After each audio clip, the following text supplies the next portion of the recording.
So যেটা বলছিলাম সেটা হচ্ছে প্রথম বছরের শেষে সরল সুদ এবং চক্রবৃদ্ধি সুদ এক হয়ে যায়। ঠিক আছে, এটা নিয়ে কোনো তোমাদের সমস্যা আছে? এটা নিয়ে তোমাদের কোনো সমস্যা আছে? আচ্ছা, তাহলে প্রথম বছরের পর কি হয় সেটা আমি দেখার চেষ্টা করি। প্রথম বছরের পর সরল সুদের ক্ষেত্রে প্রথম বছরে আমার যে সুদটা হচ্ছে সেটা কিন্তু আসলের সাথে যোগ হয় না। এসআই বা সিম্পল ইন্টারেস্টে আফটার 1 ইয়ার প্রিন্সিপাল যেটা থাকে সেটা কিন্তু একই থাকে, মানে 100 টাকাই থাকে। কিন্তু কম্পাউন্ড ইন্টারেস্ট বা সিআই এর ক্ষেত্রে আফটার ওয়ান ইয়ার প্রিন্সিপালটা আগের বছরের যে সুদ তার সাথে জুড়ে যায়। তার মানে 100 প্লাস 10 কত হয়ে গেল? 110 টাকা। বুঝতে পেরেছি? এইবার সেকেন্ড ইয়ার থেকে থার্ড ইয়ার, এক বছর, সিম্পল ইন্টারেস্ট কত হবে? 100 টাকার উপরে সেই 10 টাকাই। কিন্তু কম্পাউন্ড ইন্টারেস্ট কত হবে? যেহেতু প্রিন্সিপাল তার 100 টাকা নেই, হয়ে গেছে 110 টাকা, তখন কম্পাউন্ড ইন্টারেস্ট কত হবে? 110-এর 10%, মানে 11 টাকা। আফটার থার্ড ইয়ার, সেকেন্ড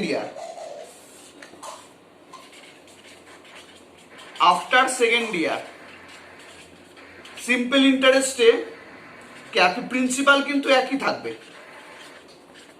100 টাকা। ইন্টারেস্টও তাই একই হবে, 10 টাকা। কিন্তু কম্পাউন্ড ইন্টারেস্টে সেকেন্ড ইয়ারের ইন্টারেস্ট যে 11 টাকা, সেটা সেকেন্ড ইয়ারের পর যে প্রিন্সিপাল 110 টাকা তার সাথে জুড়ে যাবে। আফটার সেকেন্ড ইয়ার প্রিন্সিপাল হবে 110 প্লাস 11, মানে 121 টাকা। ইন্টারেস্ট হবে 121-এর 10/100, মানে 12 টাকা 10 পয়সা। তো আমি যদি পুরো ছবির মতো দেখি জিনিসটা, যদি আমি এটাকে পিকচারাইজ করার চেষ্টা করি, তাহলে কি দেখব? পিকচারাইজ করার চেষ্টা করলে আমরা দেখতে পাবো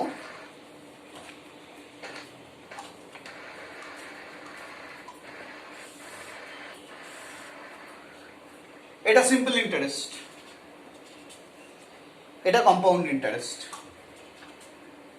সিম্পল ইন্টারেস্টে প্রিন্সিপাল চিরকালই 100, কিন্তু কম্পাউন্ড ইন্টারেস্টে প্রথম বছর প্রিন্সিপাল 100 থাকে, ইন্টারেস্ট প্রথম বছর এরও 10, ইন্টারেস্ট এরও 10, ঠিক আছে। পরের বছর এর 10, সেকেন্ড ইয়ার ইন্টারেস্ট এর 11, সেকেন্ড ইয়ার ইন্টারেস্ট। কেন 11 হলো? কারণ প্রিন্সিপালটাই আর 100 নেই, প্রিন্সিপালটা এই দুটোর সাথে অ্যাড হয়ে গেছে, ঠিক আছে। প্রিন্সিপাল হয়ে গেছে 110। থার্ড ইয়ার আবার ইন্টারেস্ট সমান 10, কিন্তু এর কত হয়ে গেছে? থার্ড ইয়ারে হয়ে গেছে 21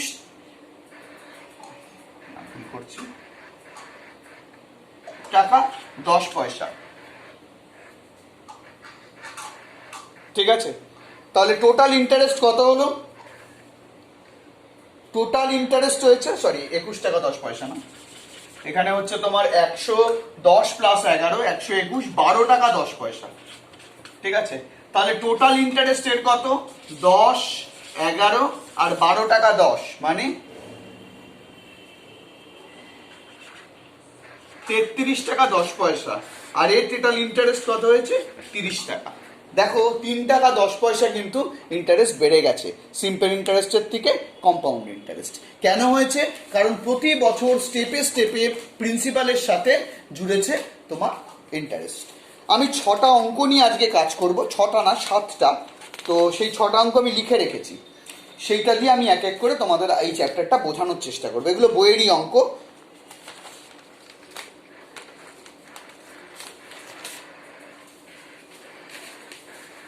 তার আগে একটা ফর্মুলা যেটা তোমাদের বইয়ে খুব প্রচলিত আছে এবং একটা ম্যাজিক্যাল ফ্র্যাকশন, সেইটাকে বোঝানোর চেষ্টা করি।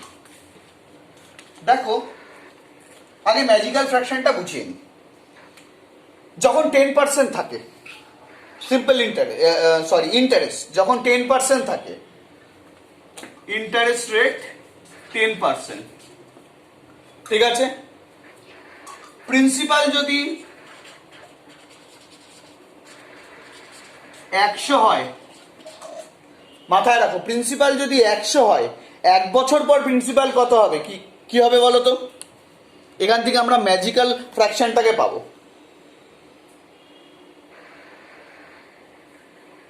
খুব সহজ, 100 টাকা 10%-এ ইন্টারেস্ট কত হয়? কত বলছো? 10 টাকা। সেই ইন্টারেস্ট প্রিন্সিপালের সাথে জুড়ে যাবে, তাহলে জোড়ার পর প্রিন্সিপালটা কত হবে? 110 টাকা। তাহলে 1 বছর পর অ্যামাউন্ট, এই যে প্রিন্সিপাল, কম্পাউন্ড ইন্টারেস্টে প্রিন্সিপাল আর ইন্টারেস্টকে একসাথে জুড়ে যেটাকে বলে সেটাকে আমরা অ্যামাউন্ট বলি, ঠিক আছে? অ্যামাউন্ট বা সবৃদ্ধি মূল।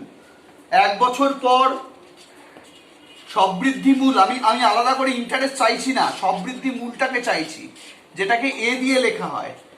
এই অ্যামাউন্টটা কত হবে? 100-র সাথে 110/100 গুণ করব। এই যে 110/100, এটাকে আমি ম্যাজিক্যাল ফ্যাক্টর বলবো। কেন ম্যাজিক্যাল ফ্যাক্টর বলবো? সেকেন্ড ইয়ারে প্রিন্সিপাল কত হবে বলো তো? সেকেন্ড ইয়ারে প্রিন্সিপাল 110 এত টাকা, ঠিক আছে?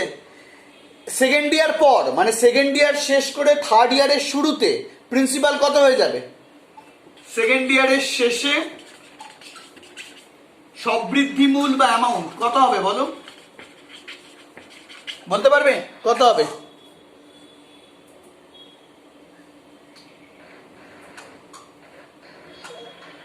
কত হবে বলো?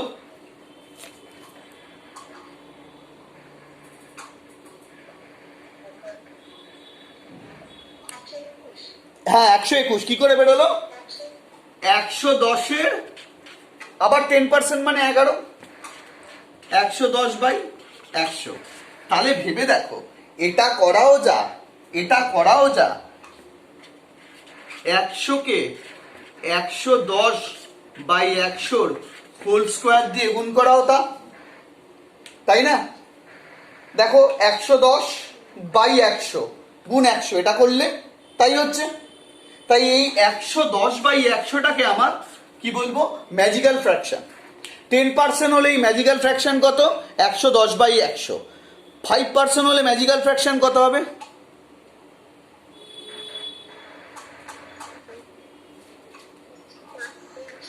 105/100। Very good. প্রিন্সিপাল যা থাকুক, প্রিন্সিপাল যদি আমার 50,000ও থাকে, এরপর কিন্তু আর আমার অঙ্ক করতে অসুবিধা হবে না। ধরো অঙ্কটা চেঞ্জ করে আমি বললাম প্রিন্সিপাল 50,000,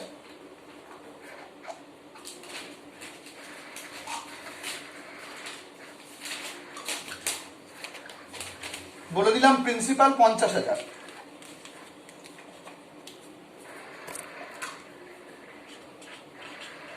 প্রিন্সিপাল 50,000,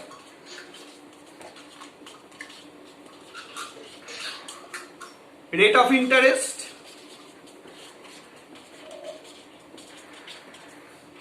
15%, ঠিক আছে? রেট অফ ইন্টারেস্ট কত? 15%। সময় কত? 3 বছর। আমাকে তোমরা বলো, জানতে চেয়েছে অ্যামাউন্ট কত? অ্যামাউন্ট কত?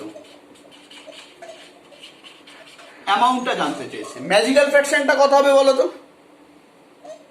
ম্যাজিক্যাল ফ্র্যাকশনটা কত হবে? 115/100, তাহলে ম্যাজিক্যাল ফ্র্যাকশনটা হচ্ছে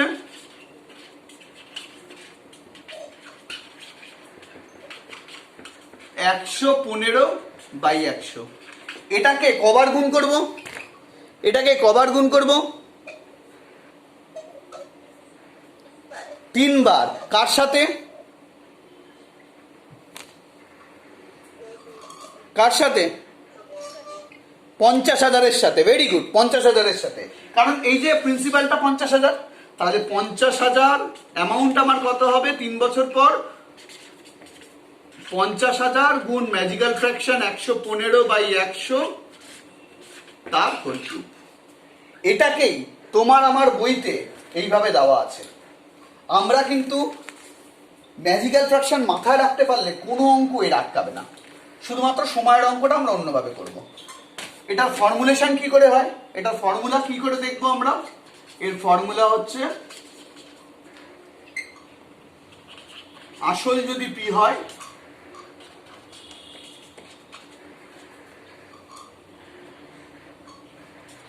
সুদের হার যদি R% হয়, সময় যদি টি হয়। এই সময়ের দুটো পার্ট আছে। সময় বলতে আমি কি বুঝবো? সময় বলতে কি শুধু 3 বছর বুঝবো? না, এমনও কিছু অঙ্ক আমরা পাবো যেখানে বলে দেবে যে 12% চক্রবৃদ্ধি সুদের হার যা 6 মাস পর পর দেওয়া হয়। ঠিক আছে, তাহলে 3 বছর পর, তখন কিন্তু টি 3 বছর হবে না। আসলে টিটা সময় বললে ভুল বলা হয়, এই টিটাকে বলা হয় হচ্ছে সুদের পর্ব। সুদের পর্ব এইটা বললে বেটার। মানে ধরো এইরকম একটা অঙ্ক দিল যে 1000 টাকা 12% হারে তোমাকে সুদ দিচ্ছি এবং সেই সুদটা প্রতি 6 মাস অন্তর অন্তর দেওয়া হচ্ছে। তাহলে বার্ষিক সুদটা 12%। বার্ষিক 12% হলে 6 মাসে সুদ কত হবে?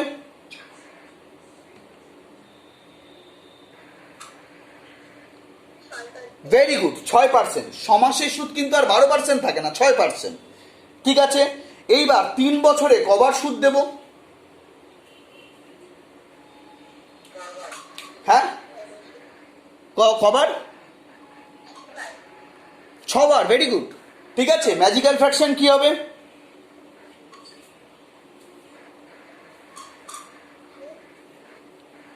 বলো, ম্যাজিক্যাল ফ্র্যাকশনটা কি হবে?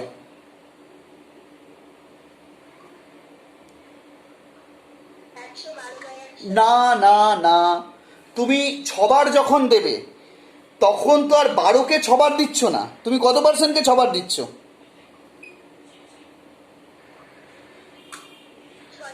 তাহলে ম্যাজিক্যাল ফ্র্যাকশন কি 112 হবে?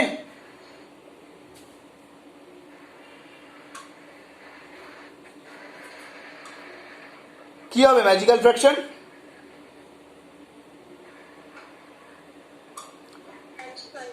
একদম 106/100। এটাকে কবার গুণ করতে হবে?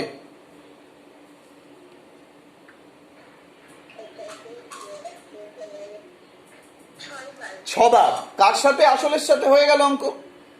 ঠিক আছে, তাহলে এখানে ফর্মুলাটা কি লেখা হয়? সুদের পর্ব যদি টি হয় তাহলে সুদ আসল সমান P into 1 plus R/100 whole to the power T. ঠিক আছে, তো এই সূত্র বা আমরা দুভাবেই অঙ্ক করব। যে কোনো অঙ্ককে আমরা দুভাবে করব, সূত্র দিয়ে এবং ইউনিটারি মেথডে বা 100 টাকা ধরে, দুভাবেই করব প্রতিটা অঙ্ক। চলো এবার আমরা স্ট্রেট অঙ্কে চলে যাই।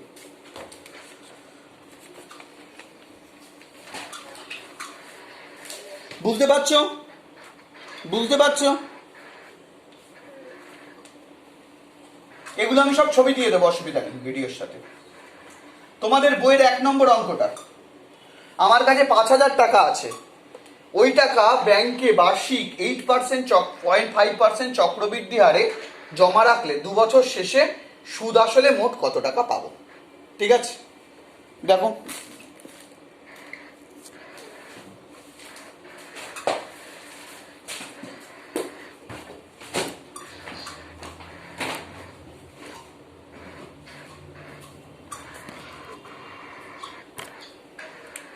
আচ্ছা, এটা আমরা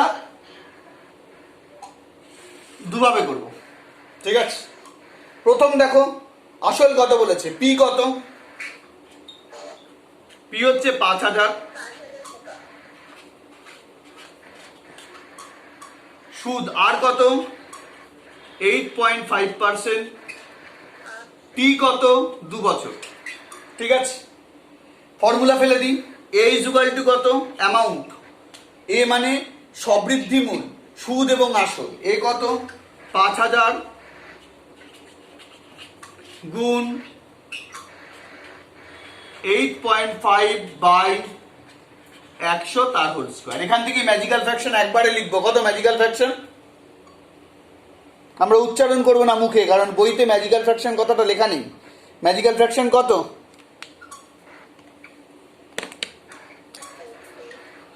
বলো।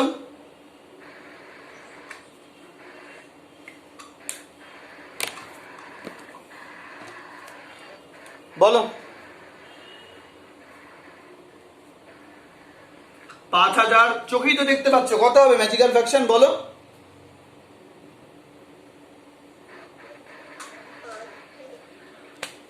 সুদের হার 8.5%, তাহলে ম্যাজিক্যাল ফ্র্যাকশন কত হয়?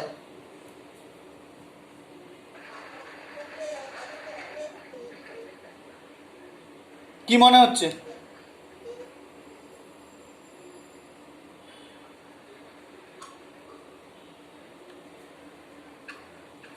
বলো।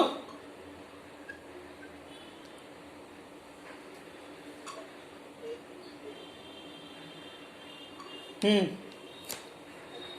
108.5 বাই 100 তার হোল স্কয়ার, ঠিক আছে? এটা বুঝতে পেরেছ? এটা বুঝতে পারছো? তোমরা দেখতে পাচ্ছ না, দ্যাটস ওয়াই। বলবে তো, বোর্ডটা দেখতে পারছো না। দেখতে না পারলে বলবে কি করে? আমি তো তাই ভাবছিলাম। এবার ঠিক আছে, দেখতে পাচ্ছ?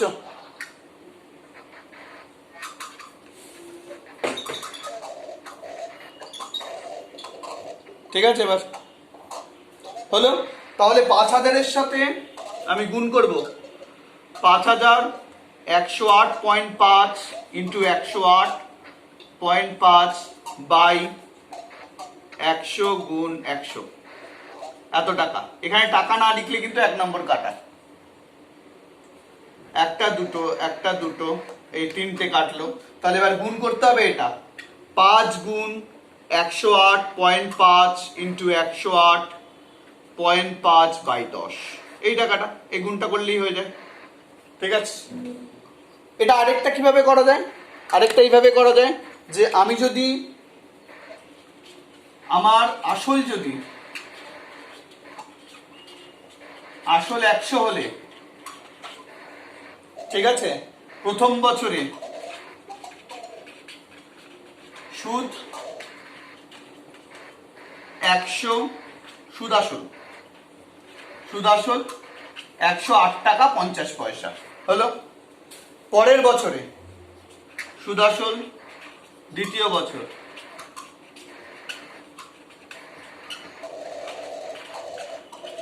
108 টাকা 50 পয়সার 8.5%।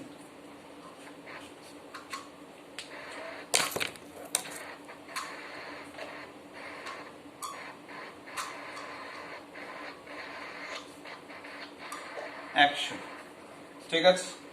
তৃতীয় বছর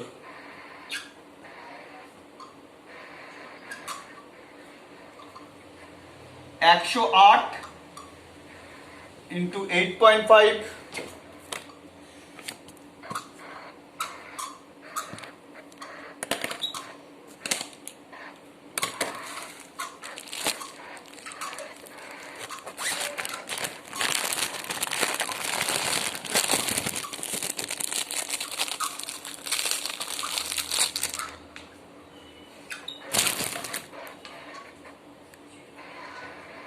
ইন্টু 8.5 বাই 100 গুণ 100, ঠিক আছে? তাহলে 100 টাকা বেড়ে হয়, 100 টাকা বেড়ে হয় 108.5 গুণ 8.5 ইন্টু 8.5 ডিভাইডেড বাই 100/100। 1 টাকা বেড়ে হবে কত? আরো একটা 100 নিচে চলে আসবে,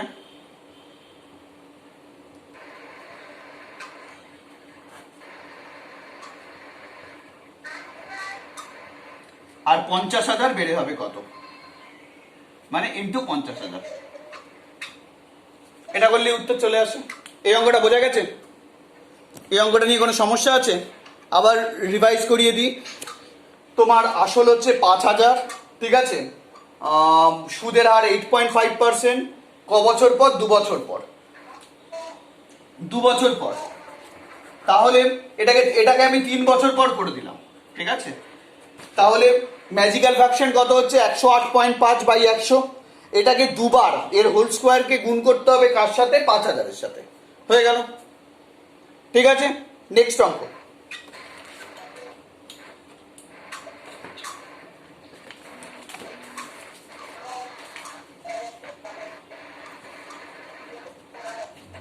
এটা খুব ভালো একটা অঙ্ক। বার্ষিক 5% চক্রবৃদ্ধি হারে, বার্ষিক 5% চক্রবৃদ্ধি হারে, শুনতে পাচ্ছ? বার্ষিক 5% চক্রবৃদ্ধি হারে 8,000 টাকার 2.5 বছরের সবৃদ্ধি মূল কত হবে? এই 2.5 বছরটাকে না দুটো ভাগে ভাগ করে নিতে হবে। একটা হচ্ছে 2 বছর, এই 2.5 বছর মানে যেহেতু 2.5 আছে, এটাই তো সমস্যা। 2 বছর প্লাস হাফ বছর। আগে 2 বছরের চক্রবৃদ্ধি হার বের করি। ম্যাজিক্যাল ফ্র্যাকশন কত? 5%। ম্যাজিক্যাল ফ্র্যাকশন কত হবে?